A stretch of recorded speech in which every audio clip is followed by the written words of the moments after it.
What's good, y'all? It's your man IRLnash. Welcome to the first announcement. As always, today we got a Matty Balls video. What do you mean by that? You know, it's not on the hub, just to say, but it's the most controversial albums of all time. Now, I don't know if this is hip hop albums or just albums in general.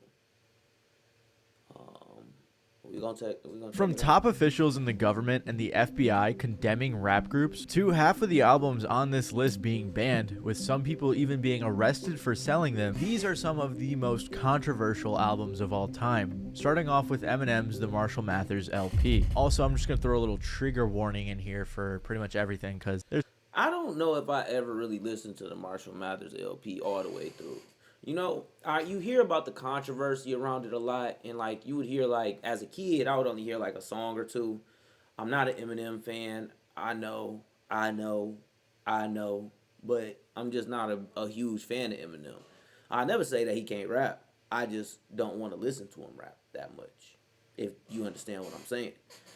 But the Marshall Mathers LP, my biggest reflection of Eminem is always his singles and the shit he put on the radio.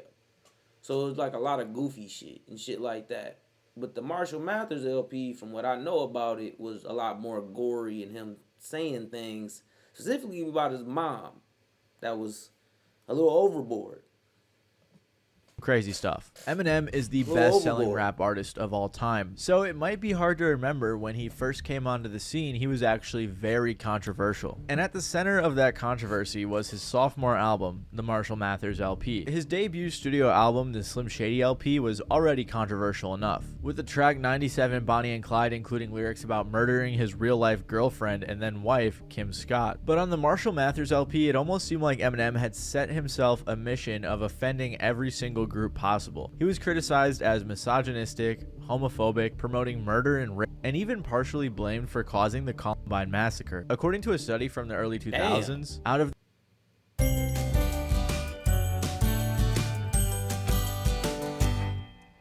hate that music.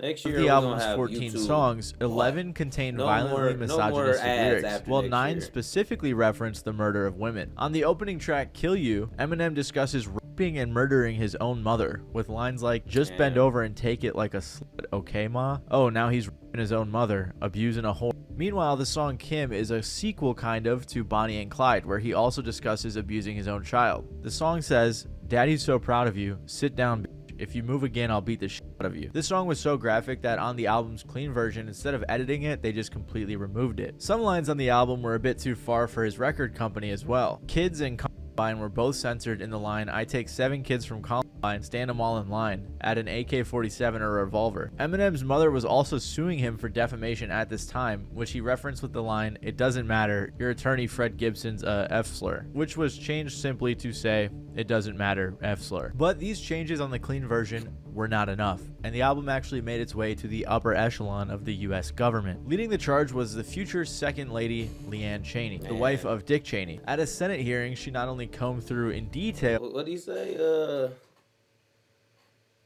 What that nigga say? What did he say about Dick Cheney? Something about that nigga heart.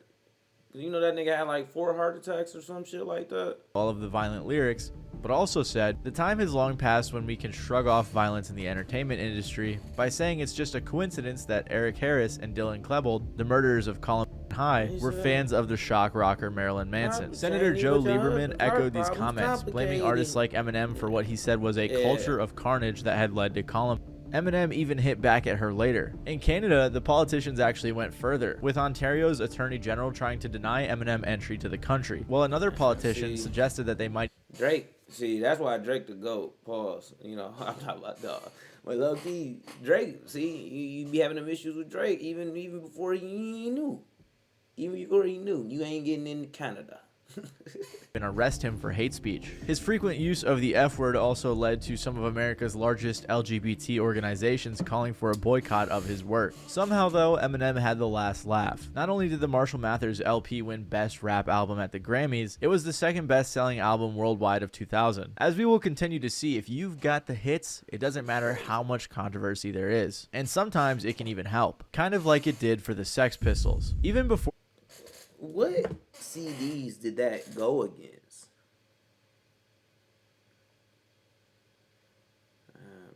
Album Grammy. What would that have been? 2003? Nah, 2002?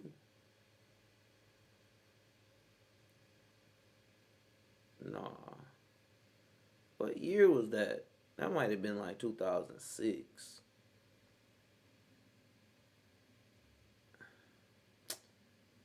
Fuck it. Marshall Mathers. 2000. Damn, I was close. Alright, 2000 Grammy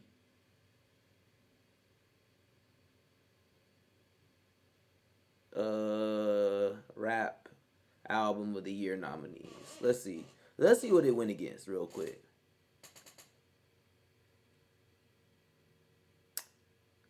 Yeah.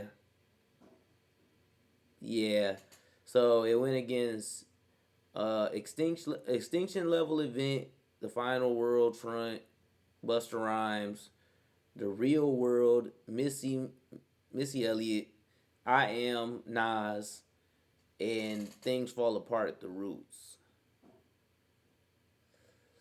Yeah.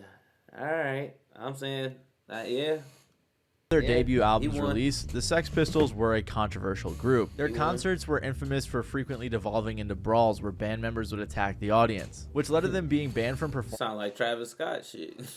In several parts of the country. They were also dropped from their label 2 times, both of which were for drunken and indecent moments. I think the craziest statement that shows just how controversial the group was before their first album even came out came from a counselor in London who said, most of these groups would be vastly improved by sudden death. The worst of the punk rock groups, I suppose, currently, are the Sex Pistols. They are unbelievably nauseating, the antithesis of humankind. I would like to see somebody dig a very I don't think I've ever listened to the Sex Pistols before. Exceedingly deep hole and drop the whole bloody lot down in it. Eventually, the group's first and last studio album was released on Virgin Records. Never mind the Bullocks, here's the Sex Pistols. And it took the group's controversial nature to a whole other level. The day of its release, a shop manager at Virgin Records was actually arrested for having the poster in his window, charged with violating the Obscene Advertisements Act. Very few record stores carried the record at all, and those who did had it encased Don't they got a song called like Here Comes the Queen or something like that? Or Here's the Queen or something that really got them niggas in trouble? Blank sleeve. The BBC banned playing the record on radio, along with almost every other independent station in the country, making it the most censored record in British history. Probably the most controversial song on the album was God Save the Queen, which included the famous lines, God Save the Queen, the fascist regime, and God Save the Queen, she ain't no human. These were so inflammatory that the band's original bassist quit in response shortly after recording. The lead singer Johnny Rotten and the band's record producers were even subject to a razor attack outside of a pub. Sid Vicious ended up dying, and they don't know how he died. They said like he died like he just overdosed, obviously, but his mom, they said his mom might have gave him the last injection of like that shit is crazy. Retaliation. However, to a modern audience like ourselves, the most shocking track is probably Bodies. The lyrics had been based on Rotten's experience with a fan called Pauline. According to Rotten, she once showed up at a concert wearing nothing but a clear plastic bag holding onto an aborted fetus. This resulted in him writing the song Bodies with lyrics like, in a packet in a laboratory, die little baby screaming, body screaming, bloody mess, not an animal, it's an abortion. Followed What the fuck wrong with them niggas, bro? The chorus, "Body, I'm not an animal. Mummy, I'm not an abortion." The track fades out with screams of mummy and the sound of a baby dying, which is very disturbing. Despite all of the controversy around it, Nevermind the Bollocks sold extremely well, debuting at #1 on the British charts, despite the fact that it was almost exclusively available at independent outlets. People still suggest that God Save the Queen would have gone crazy, bro. That is wild. You can only go and buy it at independent outlets, and them niggas still went #1. #1 as well, had the BBC not fixed the charts to keep it at #2. The problem was, as the guitarist Steve Jones said, "We're not into music, we're into chaos." Replacement bassist Sid Vicious didn't even know how to play his instrument. As a result, after a show in San Francisco, Rotten announced the band was disbanding, with this album being their only official release. And while the police may have gotten involved with the Sex Pistols, at least the FBI didn't, because the FBI decided to set their sights on NWA. NWA, standing for African American Guys with Attitude, was... Don't you dare say it. Maddie, don't you dare say it. formed in 1987 by Dr. Dre and Eazy-E. And although their lineup fluctuated at first, they eventually settled on the inclusions of Ice Cube, DJ Yella, MC Ren, and Arabian Prince. Their debut studio album, Straight Up... I remember when I first asked my dad, what does NWA stand for? And he was like, niggas with attitude. And I thought he made a joke. I was like, yeah, no, definitely. Them niggas definitely mad, but... like, what do it stand for, though? And he was like, it stands for niggas with attitude. And I was like, oh, that's crazy as fuck. I can't even lie to you. Them niggas called themselves that? Like, bro, like, how... he was like, Ice Cube was... because, you know, I grew up in a time where Ice Cube was... like, I know who Ice Cube kind of was, but I really didn't. I knew Ice Cube as a nigga in movies. I didn't know that nigga as no gangster rapper. Compton was immensely influential, largely because the lyrics pulled no punches in documenting life on the street, a life of crime, murder, and police violence. The cover lets you know exactly what you're in for. And there are two major themes in this album that got the group in trouble, the first of which was misogyny. The title track includes lines like, "I'ma call you a bitch or a dirty ass hoe. You'll probably get mad like a bitch is supposed to, but that shows me you're composed too." These lyrics were so controversial that C. Dolores Tucker, chair of the National Political Congress of Black Women, declared a war on rap, holding protests outside record companies and even blocking consumers from entering record stores that were selling the album. What was even worse was that some of NWA's members, specifically Dr. Dre, had a history of domestic abuse allegations. As one accuser of Dre's put it, That ain't funny, bro. My bad. But that nigga definitely was out there smacking her. Fanatics Casino is giving away 1 million prizes from now to the new year. NWA rages violence against women in general. Millions of little boys listen to this, and they're going to grow up thinking it's alright to abuse women. And of course, the most popular and most controversial part of this album was how it allegedly glorified crime and violence. The song F the Police was probably the most contested track on the record. Although the band members claimed it was written to protest police brutality, to others it seemed like a straight up endorsement of violence against law enforcement, with lines like, "A young guy on a warpath, and when I'm finished, it's gonna be a bloodbath of cops dying in LA." Thanks to this song, Straight Outta Compton was actually banned from every single radio station in... Look, them niggas said, it's just a protest against them, but we gonna murk some niggas. I can't lie to you, G. I always thought that. I was just like, bro, because I grew up in a time where everybody could just say whatever they fucking felt like saying. So I just I don't really get it, and I didn't get it. I do now, but I didn't get it when I was younger, because it was just like, who the fuck cares what the fuck them niggas said? They a bunch of kids. Like, especially knowing now that Ice Cube was 18, 19. Like, I thought them niggas was in their 20s or something. So I was like, them niggas was kids, bro. Who the fuck cares what the fuck them niggas got to say? Entire world. Bro, like, I think bro, you really got some... you got niggas named Little Xan out here. No offense, but damn. One in Australia that tried to play it and then they got shut down by some bigger company, but yeah, it was insane. But that wasn't the end of it. The group's record company was shocked when a letter from the FBI arrived on their doorstep. The letter claimed NWA's music was discouraging and degrading to brave, dedicated officers, putting particular emphasis on the 78 officers who had been killed the year of the album's release. Details around this letter came to light years later, and it was actually written by a single person at the FBI, falsely claiming to represent the entirety of the FBI. He was actually later punished by his superiors for doing so. Still though, it's crazy that NWA's debut was so controversial that it got the group that was supposed to be dealing with terrorists and stuff like that involved with them. That didn't stop it from selling though. It actually went platinum in less than 6 months, and that's because NWA was still allowed to sell their album. However, the same could not be said for 2 Live Crew. 2 Live Crew's sophomore album was so offensive, it was actually challenged in court and changed music history in the process. If you couldn't tell by the album's cover art, there's one reason. Parental advisory sticker. That's what it all is, the parental advisory sticker. As Nasty As They Wanna Be is so controversial, because it's incredibly graphic. There's a good chance you know the album's lead single, the #1 hit song Me So Horny, whose chorus features loud sex noises followed by the line Me So Horny. If anything though, this was probably one of the more tasteful songs on the record, as the other songs are titled The Shop and Dick Almighty, with Dick Almighty having lyrics like, Dick the Almighty's of no surprise, it'll all the bitches all shapes and size, she'll climb. Yeah, y'all ever seen CB4? Dick Sweat from My Balls? You cannot play the song Sweat of My Balls. Mountain even run the block just to kiss the head of this big black cock. I'm not having fun reading the lyrics for this video. I don't want these taken out of context or anything. Regardless, this was extremely controversial, especially in the 1990s. One person who took particular offense was Jack Thompson, an activist and attorney. He was a weird guy because when he sent documents to various legal organizations about the album, he covered up his face with a picture of Batman because, in his words, I'm playing the role of Batman. Just like Bruce Wayne helped the police in the movie, I have to assist the sheriff of Broward County. He also compared 2 Live Crew to the Joker, and somehow he was still successful, with the Florida sheriff declaring As Nasty As They Wanna Be to be legally obscene. The first album in US history this has happened to. This meant that stores could face charges for selling the album.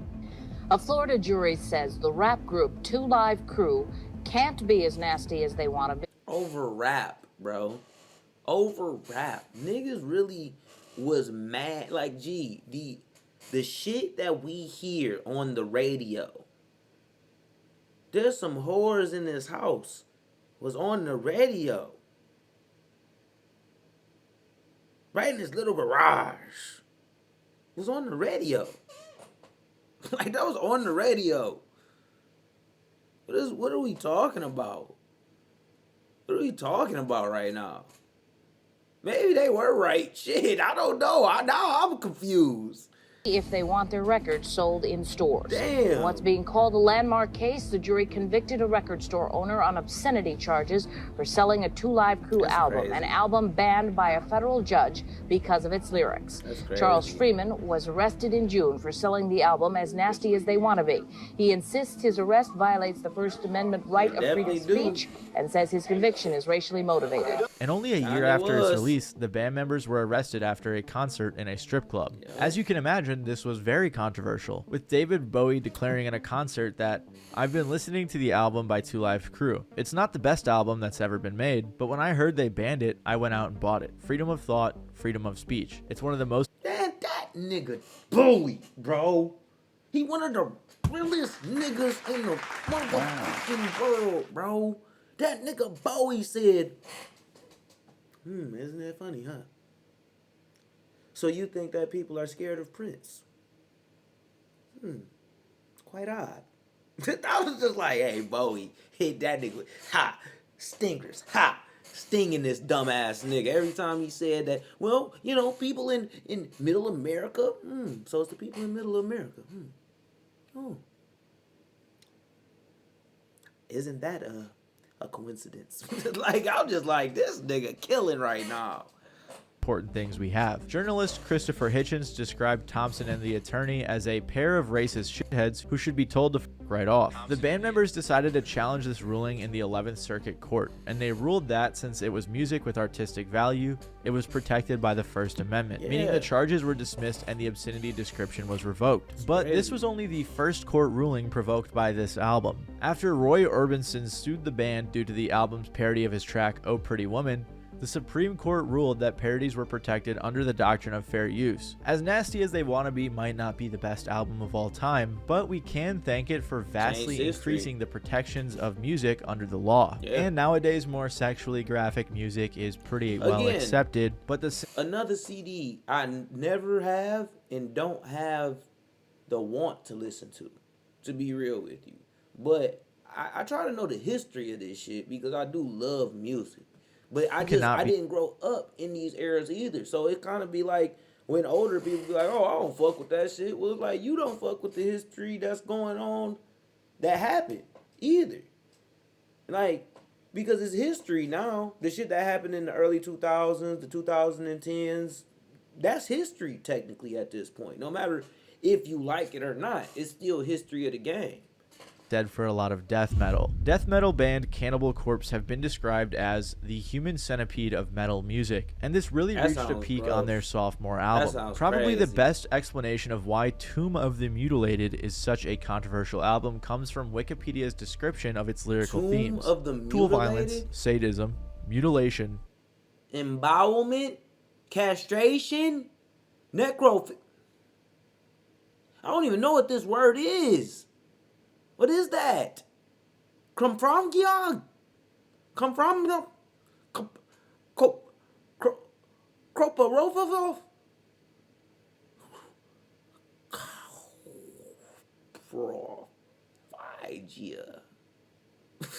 I don't know what the fuck that is, bro. What is this word? Hold up. Damn.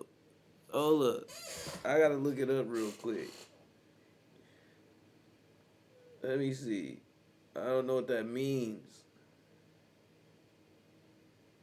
Paste. The eating of feces and dung. Coprophagy. Coprophagy? I've never heard of that. And I know why. That's crazy. That's crazy. We living in a crazy world, y'all. Disembowelment, castration, necrophilia, coprophagia, a word I've never heard before, but apparently it means eating feces, corpse decomposition, blunt trauma, child murder, cannibalism, insanity, exhumation, serial killing, and the undead. Songs on the album include Entrails Ripped from a Virgin's Necrophilia and Postmortal Ejaculation. As for the lyrical content, the bridge of the Entrails song gives you a pretty good idea of what to expect. Virgin tied to my mattress, legs spread wide, ruptured bowel yanked from her inside, diverged. Who is listening to this? Who? See? Y'all worried about who trying to buy fentanyl pills off the goddamn... You need to be worried about who the fuck listening to this music. Fuck them niggas. Figure out who listening to this. Find them. Teach them a lesson. Put them in Guantanamo Bay. I don't care. Let them niggas do all that death metal shit there. Have fun. Eating each other's shit and licking each other's entrails. Fucking weirdos. With my knife, I'm not gonna keep going. Yeah, this is just bro, bad. That's crazy. I just can't read these lyrics. Their lyricist Chris Barnes described the goal with the lyrics, saying they were trying to make the listener feel like they're watching a horror film. He described it as insanity put to music and a madman's brain on tape. The bassist said he'd come up with the most vile, repugnant stuff, and we'd be like, sure, why not? We were trying to make the most extreme and aggressive music we could, so why not have the most antagonistic lyrics too? One critic said that even owning the album made him feel like he should be put in protective custody. The album also includes references to real-world serial killers. The liner notes include quotes from mass murderer Albert Fish, while the song Addicted to Vaginal Skin begins with Genesee River killer Arthur Shawcross speaking. When this album came out, the reaction and controversy was pretty quick. Tomb of the Mutilated was banned entirely in Germany until 2006, while in Australia it was similarly banned before the ban was changed to a restriction of sales over 18. which is still in place today. In the US, meanwhile, a Senate hearing saw witness Raymond Kuntz blame the violent rock music of bands like Cannibal Corpse and Marilyn Manson for the suicide of his 15-year-old son. And yet the band members remain defensive. As the group's bassist put it, "We come from a standard middle-class American background. It's not like we're maniacs. People from outside the death metal scene get a little spooked sometimes because they just don't."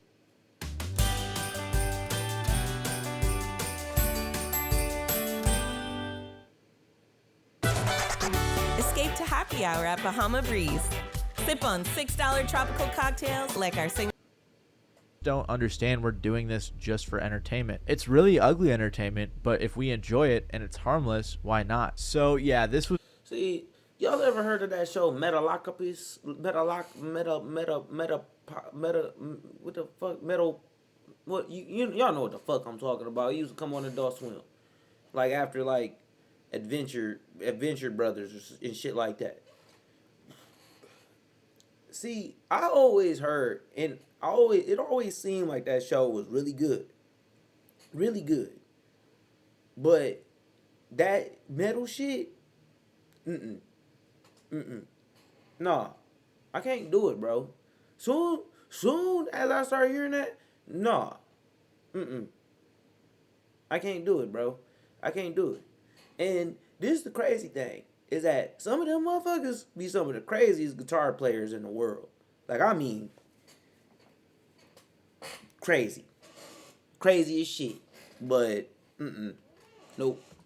Can't do very it. Controversial album, and maybe let me know in the comments below if you think that songs like these should really be put up there with the same category of horror movies, because I don't know, it's kind of weird. And surprisingly, this album didn't have as much pushback as you might think. However, this next one actually had the President of the United States getting involved. The heavy metal / rap group Body Count's self-titled debut album was so shocking that it actually got the President and Vice President of the United States, two of the most powerful people in the entire world, involved. I know that ain't motherfucking Ice-T.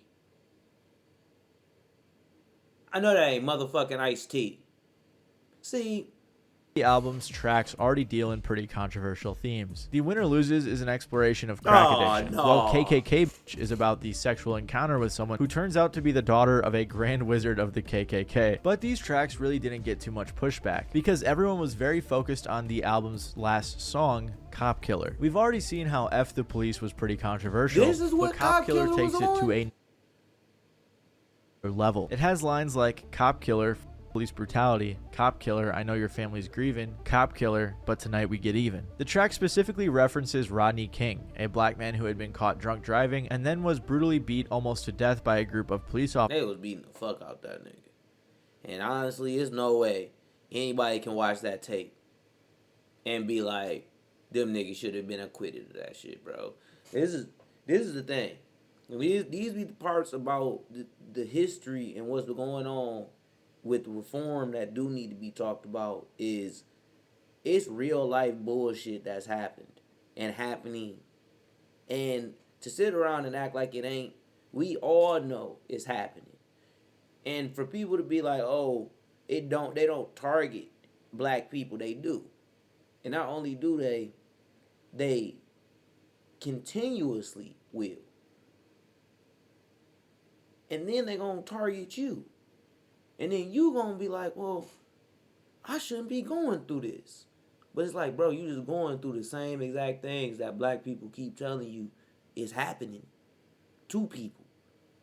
And it only when it come full circle back round to other folks. But you can't tell somebody, hey, I live here. I work here. I'm from here.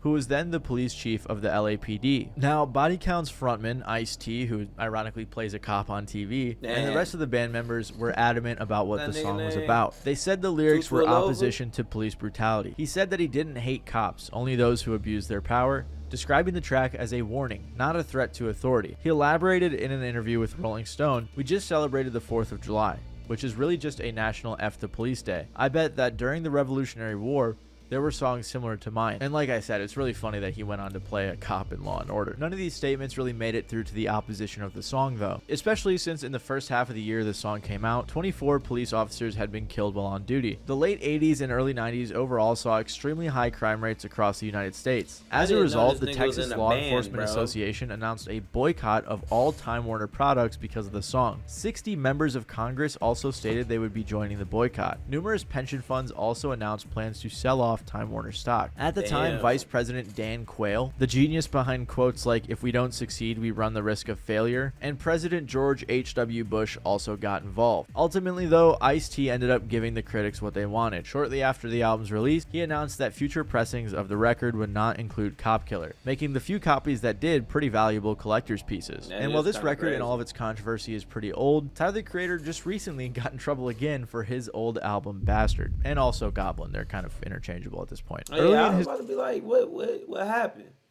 See, this is the Tyler Creator I know. This is the Tyler Creator I fucked with, and I know that I just said a bunch of shit about a bunch of other shit, so it kind of makes me a hypocrite. Let's keep going.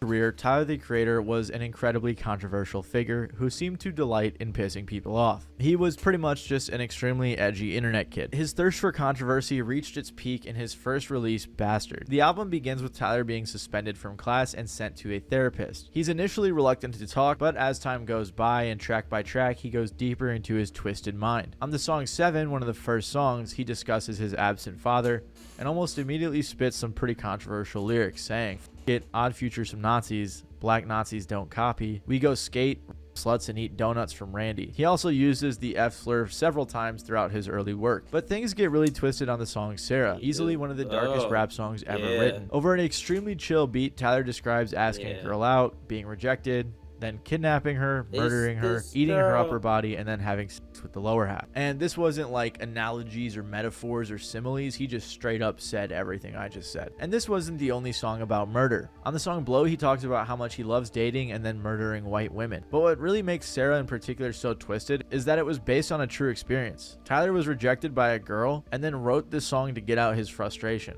And this is actually real. There's old blog posts that I found that have him talking about this around the time the song came out. It's insane. There's also a sequel to this song called Rotten Sarah, which I talked about in a TikTok, which was even darker somehow. These edgy horrorcore type lyrics garnered Tyler the Creator an extremely devoted and mostly young cult fan base. All right. His following album, Goblin. Listen. It sounds worse. It sounds worse. He making it sound worse than what it was. He making it sound worse than what it was. It sound worse. Let's keep going. Even bigger and more popular, but also had a ton of similarly controversial songs. Because of this, he had been invited to perform at a festival in New Zealand, but after protests from domestic violence charities, he was dropped. Even worse, the UK's Home Secretary, future Prime Minister Theresa May, banned him from the country entirely for 5 years, as his lyrics were deemed to encourage violence and homophobia. Tyler claimed that the ban was racially motivated, and he said he felt like he was being treated as if he was a terrorist. And yet, less than a decade later, Tyler is making soundtracks for kids' movies like The Grinch. As he matured in his music and personal life, it seems like his whole image was... What's crazy is that Tyler gets on the computer nowadays, gets online sometimes, and he tells people not to be edgelords and don't be bro, this is what you were when you were younger. I don't get, the thing about the DJ Khaled and Tyler the Creator thing that sucks now is that Tyler the Creator is becoming DJ Khaled. He's not understanding, like, bro, you a little bit too big for your britches. You're not the same dude that people looked at you as, and the children don't agree with you. A lot of them call him. From what I hear, they don't like him. The youth don't like Tyler the Creator because they look at him and be like, he make pansy music. Sorry, but for lack of better words, he make pansy music. So I just find it ironic. It's like, die a hero or live long enough to see yourself become a villain type shit, bro. overhauled and he became this whole new person, and has since stayed mostly out of controversy, except recently when people were bringing all this old stuff back up, so it continues to follow him for his whole career. But at least thankfully Tyler wasn't actually killing people, because this next band was. Death metal band Mayhem's album De Mysteriis Dom Satanas, I felt like I just casted a spell, which actually means about the mysteries of the Lord Satan in Latin, is the only album on this list that is not controversial because of its content, but because of the circumstances behind it. The music itself definitely was controversial, don't get me wrong, like the song Freezing Moon, which was intended to just make people kill themselves. But what really set Mayhem apart from all of these other artists and songs we've talked about in these albums is that they weren't just pretending to be or singing about being deranged people, they actually were. Okay guys, we have one more.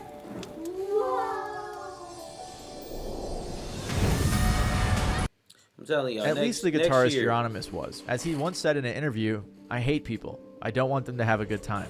I'd like to see them rot under communist dictatorship." Later, he actually abandoned communism and embraced Nazism instead, as he believed it was even more extreme. He was also an open Satanist. Is there a difference? Is there a true difference in them?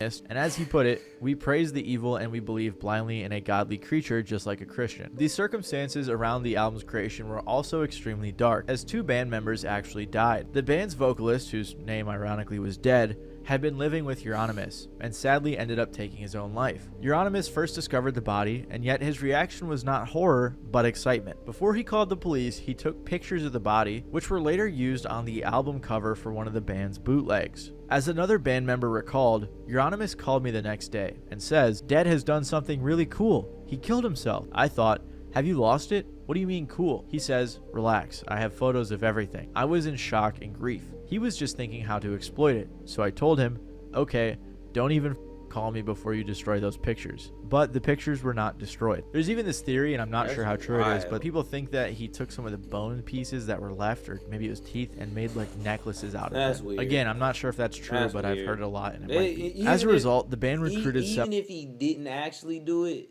these type of weird fucks like these guys, what they do is they'll buy some shit that looks like it and then say they did. So it doesn't. New members, including a new bassist, Varg Vikernes. And yet, only a few months after recording the album, and shortly before it was due to be released, Vikernes and another band member, Blackthorn, traveled to Euronymous' apartment, where Vikernes stabbed him to death. I've covered this before, and details about it are hazy, but basically Euronymous claimed self-defense, but ended up getting 20 years in prison. Meanwhile, Blackthorn got 8. During the trial, police discovered a massive stash of ammo and explosives in Vikernes' home. Him and Euronymous were allegedly plotting to blow up Nidaris. I've heard this story before. Cathedral, which was featured on the album's cover as some crazy sort of publicity stunt. Vikernes denied this, instead saying that he was getting them to defend Norway if they were ever attacked. And yet, while Euronymous' body was still warm, the band released the album. The band's drummer, Hellhammer, even refused Euronymous' parents' request to remove Vikernes' bass playing, saying, "I thought it was appropriate that the murderer and victim were on the same record. I put word out that I was re-recording the bass parts, but I never did." This never stopped them from being a huge success. And today, some people even think that that's one of the greatest metal albums of all time, or well, I guess death metal albums. And Varg Vikernes is also known as Burzum, which was a little project he had going for a while, which you might remember from Kanye wearing the shirt, and he's also a Nazi, so a lot of crazy lore there. Anyways, if you like this video, you might like my video on some of the most disturbing urban legends in the music industry, as it has very similar themes to this video. Anyways, if you guys enjoyed, please make sure to like and even consider subscribing down below. Other than that, it's been your boy. That's Robert Johnson right there. Yep, that's Robert Johnson. Shout out Maddie. Another great video. You know, this was dropped yesterday, if I ain't mistaken. So, another great one. Another great one in the bag, man. Gotta love you, gotta like us. We True G's on motorcycles.